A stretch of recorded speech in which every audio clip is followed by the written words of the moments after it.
Avec nous donc Dominique Baudis, député européen du PPE, et Patrick Le Yarrick, député européen et toujours directeur de l'Humanité, n'est-ce pas? Très bien. Patrick Le Yarrick, sur ce côté tractation en coulisses. Oui, c'est ça au fond le problème, c'est que on nous a vendu l'idée qu'avec le traité de Lisbonne, on allait vers plus de démocratie, de transparence. En vérité, tout ça se fait dans des cénacles. Personne n'est au courant. Personne ne s'est présenté, même pas devant le Parlement européen pour être auditionné, pour donner ne serait-ce qu'un programme. Ça n'existe nulle part. Le moindre conseiller général, le moindre conseiller municipal ou maire de n'importe quelle commune, il vient pour être dans une campagne sur la base d'un programme. Là, nous allons élire quelqu'un à qui on dit vous allez faire des rapports, vous allez présider le Conseil européen et vous viendrez de temps en temps faire des bilans de votre action. Autrement dit, on est au pied du mur du traité de Lisbonne et on est au début des difficultés. En tout cas, c'est pas l'Europe démocratique qui est montrée aujourd'hui. Dominique Baudis. Écoutez, dans le traité... Il y a un déficit démocratique. Dans le traité de Lisbonne, il était bien prévu que ce président serait désigné par les chefs d'État et de gouvernement dont il va présider le collège. Le Parlement a eu son rôle à jouer, et il a joué d'ailleurs pleinement son rôle, pour l'investiture du président de la Commission. Les chefs d'État et de gouvernement ont proposé un candidat, Barroso. Il y a eu un débat et un vote au Parlement. Et un vote au scrutin secret. C'est-à-dire que vraiment chacun avait la liberté de voter selon sa conscience. Et M. Barroso l'a emporté avec un très beau score, la majorité absolue. Vous savez bien que c'est la combine à tous les étages, vous le savez bien. Dès lors qu'il y a une force ultra-majoritaire, il n'y avait pas de risque pour Barroso, dès lors que c'était lui qui était proposé. Mais vous avez sans doute observé, si vous étiez en séance, je crois, mercredi soir, quand on a discuté de ça, le président du Conseil, le Suédois, défendait une thèse, le président du Parlement en défendait une, mais M. Barroso a conclu nos débats, si vous vous rappelez, en disant oui, tout ça est très bien. Moi, je déciderai ce que feront les commissaires après que les États les aient désignés.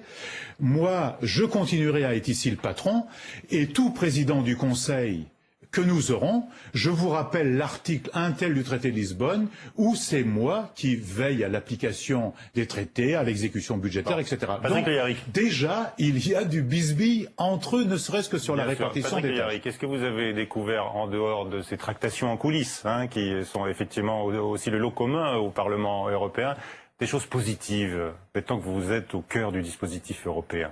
Des choses positives, nous parlons de cela aujourd'hui.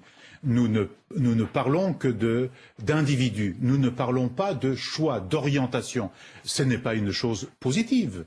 Où est la chose positive? Dans l'application même d'un traité que nous avons combattu et pour lequel nous ne sommes pas prêts d'être d'accord, même si il faudra faire avec.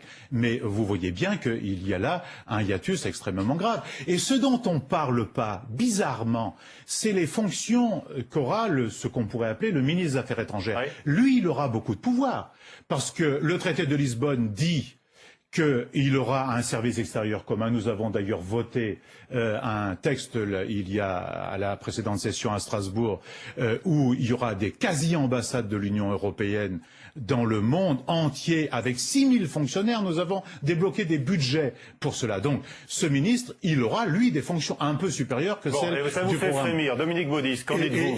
Oui, dès lors que la France est arrimée à l'Europe est arrimée à l'OTAN, oui, ça fait frémir. Oui. Alors Dominique Baudis, sur ce point, effectivement, soulevé par Patrick Le Yarrick. Il y a des gens qui ont une vision pessimiste des choses, vous en faites partie. Non, moi, je préfère un combattant. Les choses positivement. Voilà. L'Europe vient de célébrer le 20e anniversaire de la chute du mur de Berlin. Bon, vous n'avez peut-être pas fêté l'événement. Mais... Si, mais lisez ce que j'ai écrit. J'ai dit un certain nombre de choses. Voilà des choses. Mais pas pour ce qu'on nous fait aujourd'hui. On n'a pas abattu un mur pour en construire d'autres. Laissez-moi. Parce que les murs en Europe aujourd'hui, on vient de célébrer le 20e anniversaire de la chute du mur de Berlin, et au cours de ces 20 années, l'Europe a réussi, le tour de force, d'intégrer à l'intérieur de l'Union européenne les pays d'Europe centrale et orientale.